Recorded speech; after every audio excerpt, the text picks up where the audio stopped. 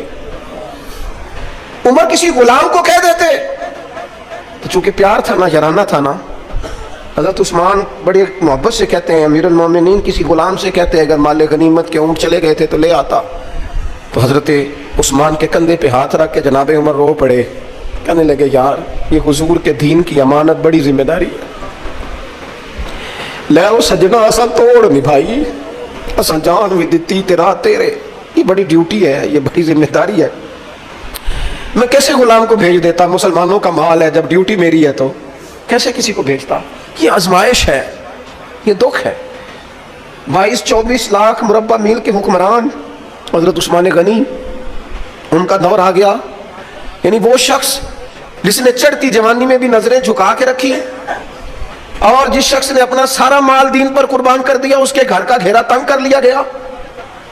بہت بڑی ذمہ داری حضرت عثمان پر آئی، بڑی۔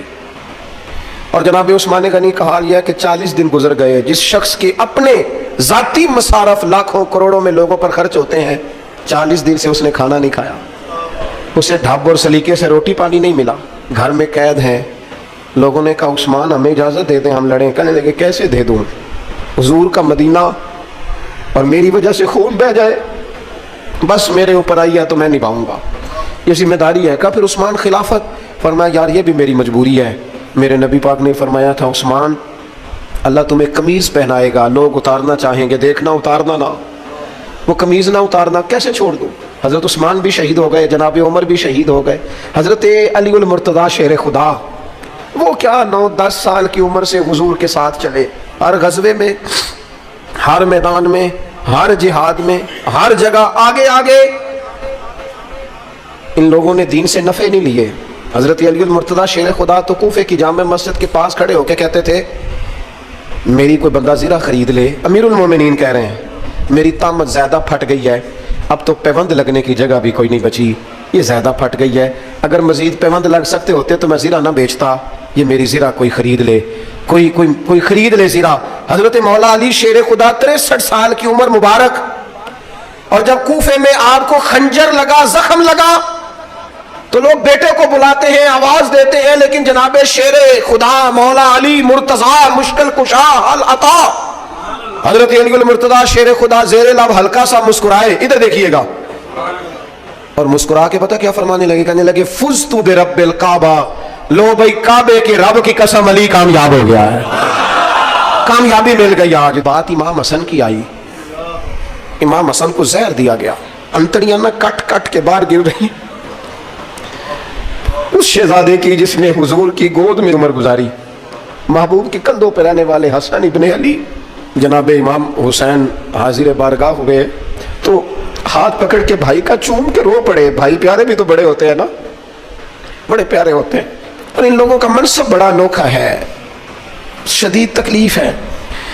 تو امام حسین کہتے ہیں میرے بھائی حسن بتائیے آپ کو زہر کس نے دیا، رو کے پوچھتے ہیں، بھائی کا ماتھا چوم کے امام حسن رو پڑے، کہنے لگے حسین میری مجبوری ہے، میں تمہیں نہیں بتاؤں گا۔ کہا کیوں؟ فرمانے لگے اس لیے کہ اگر وہ نہیں جس پر مجھے شک ہے تو پھر کسی بے گناہ کا نام کیسے لے دوں، اور اگر وہی ہے نا جس پر مجھے شک ہے تو پھر میں تمہیں نہیں بتاؤں گا میرا رب بڑا بہتر انتقام لینے والا ہے. پھر بھی نہیں بتاؤں گا, کیا کروں, کیسے بتا دوں, مصطفیٰ کا نواسا ہوں, میں پڑھتے ڈالنے والی ماں کا بیٹا, میں شیر سے زیادہ جگر رکھنے والے علی کا پتر, میں کیسے بات کر دوں. بس زخم پہ زخم کھا کے جی خونے جگر کے گھونٹ پی, اور سجنا آہ نہ کر لبوں کو سی, یہ عشق ہے کوئی دل لگی نہیں. میرے نبی پاک صلی اللہ تعالیٰ علیہ وآلہ وسلم نے ارشاد فرمایا, اللہ تعالیٰ دین میں جو لوگ سخت ہوتے ہیں نا ان پر مشکلیں بھی سخت ڈالتا ہے. یہ حدیث پاک آپ کو مسند امام احمد بن حنبل میں ملے گی, ابن ماجہ ترمذی میں ملے گی. فرمایا جتنا کوئی دین میں سخت ہوتا ہے اتنی اس کی مشکلات بھی سخت ہوتی ہیں, اور جتنا کوئی نرم ہوتا ہے اتنی اس کی مشکل بھی تھوڑی ہوتی ہے. حسین ابن علی بڑے سخت تھے نا دین میں, جاندار تھے نا دین کے معاملے میں, اللہ نے مشکل ڈالی. امام علی مقام کی باری آئی, بڑی منت کی حضرت عبداللہ ابن عمر نے, رو کے کہا حسین نہ جاؤ. تو امام حسین رضی اللہ تعالیٰ عنہ نے فرمایا نہیں, اب میری ڈیوٹی لگی ہے تو جانا تو میں نے ہے نا, ذمہ داری تو پوری کرنی ہے. امام علی مقام رضی اللہ تعالیٰ عنہ نے اس ساری مشقت کو دیکھا. گھر چھوڑنا بڑا مشکل کام ہے, گھر چھوڑنا. جہاں انسان رہا ہوتا ہے نا والدین کے ساتھ, جہاں وقت گزارا ہوتا ہے, کبھی بندہ بوڑھا بھی ہو جائے تو خوابیں اپنے پرانے مکان کی آتی ہے. خواب بھی کبھی آئے نا تو وہیں گھومتا انسان اپنے آپ کو پاتا ہے. لیکن امام حسین نے کہا کہ بس اب وقت آیا ہے تو اب یہ چھوڑنا ہے. ہم نہ قربانی دیے بغیر پاس ہونا چاہتے ہیں, ہم کوئی مشقت سہے بغیر نمبر لینا چاہتے ہیں, ہم کوئی کام کیے بغیر رتبہ پانا چاہتے ہیں. ایسا ہوتا نہیں نا, یہ ممکن نہیں. آپ تاریخ پڑھے نا انبیاء کی, حضرت نوح علیہ السلام نے 950 سال محنت کی ہے, اور میں سورہ ہود دیکھتا ہوں تو میں وہ انداز دیکھتا ہوں جس طرح کفر ان سے بات کرتا تھا. بڑی جدوجہد کی حضرت نوح نے, لیکن پتہ ہے دکھ اس سے بڑا کیا دیکھا, اپنا بیٹا ہی کافر ہو گیا.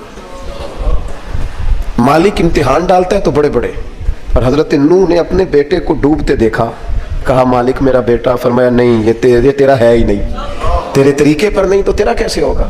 کسی کی نسل کے لانے کے لیے تو اس کے عقیدے پر ہونا ضروری ہے, تیرا نہیں. حضرت نوح نے مشقت دیکھی. واتخذ اللہ ابراہیم خلیلا, ابراہیم اللہ کے پیارے ہیں نا, لیکن زندگی پوری پڑھ کے دیکھ لو, ساری کی ساری مشقت مصائب سے بھری ہوئی, آزمائشوں سے لدی ہوئی.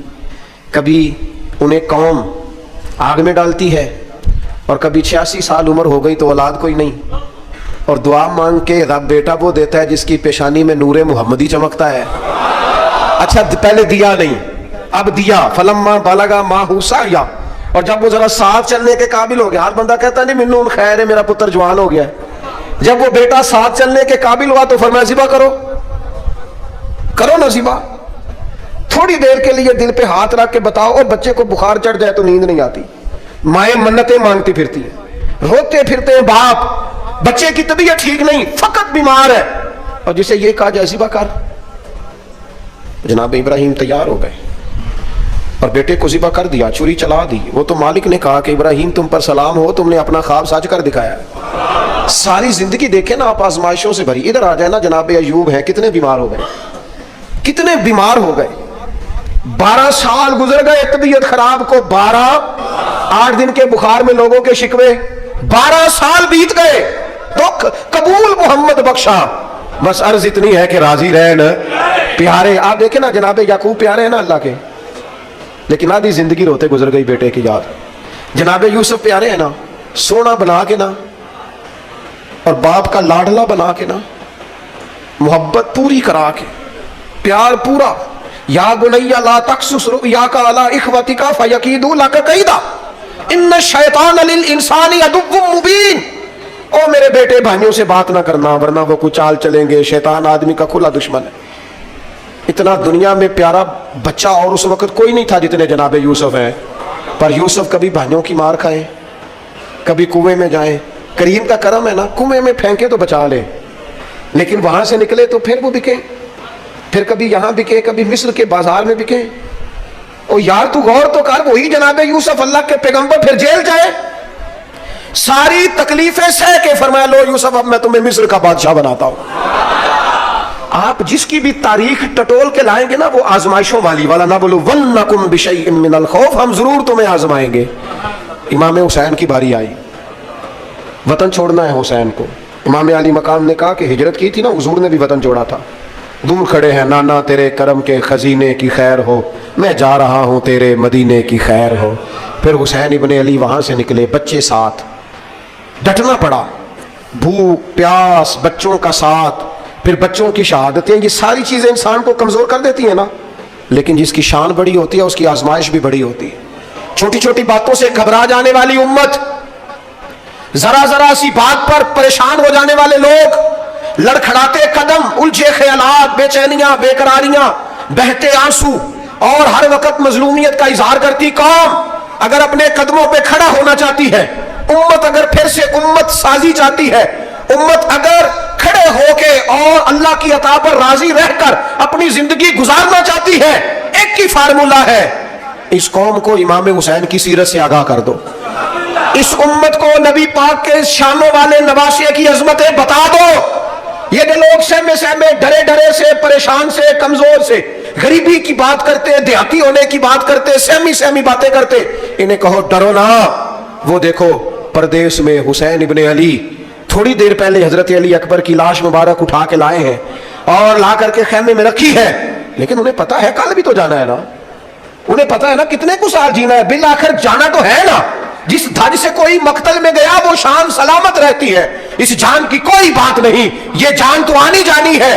موت بستر پہ بھی آ جایا کرتی ہے، لیکن جو میدانوں میں ڈٹ کے رہتے ہیں ان کو تاریخ ذرا زندہ رکھا کرتی ہے. کمزور زندگی نہ گزارو، ڈری ہوئی زندگی نہ گزارو، اور یہ کبھی نہ کہو ہائے حسین. ہم ہائے حسین والے نہیں، ہم واہ حسین والے ہیں. ہمارے بزرگوں نے ہمیں یہ سبق دیا ہے، ہم نے کہنا واہ حسین. کیا کمال کر دی امام علی مقام نے، واہ حسین آپ کی عظمت پہ قربان. اتنے سارے دکھوں کے باوجود جب شانوں والے نانا کا شانوں والا پوتا، عظمتوں والی ماں کا عظمتوں والا بیٹا، جرت مند باپ کا بیٹا میدان میں نکلنے لگا ہے، تو ڈرا ڈرا سہما سہما رو کے دلاسے دے کے آنسو پوچھ کے نہیں، بلکہ امام حسین نے ڈٹ کے کھڑے ہو کے وہ امامہ سر پہ باندھا جو محمد عربی نے عطا فرمایا تھا، وہ جبہ پہنا جو نانا نے دیا تھا، وہ تلوار پکڑی جو شیر خدا مولا علی پکڑتے تھے، اور حسین میتوں کے باوجود میدان میں آئے، فرمایا سامنے کھڑے ہو جاؤ، تمہیں خطبہ دینا ہے، اس لیے کہ محمد عربی کا طریقہ ہے جمعے والے دن خطبہ دیا جاتا ہے. پورے وثوق سے اتمام حجت کیا.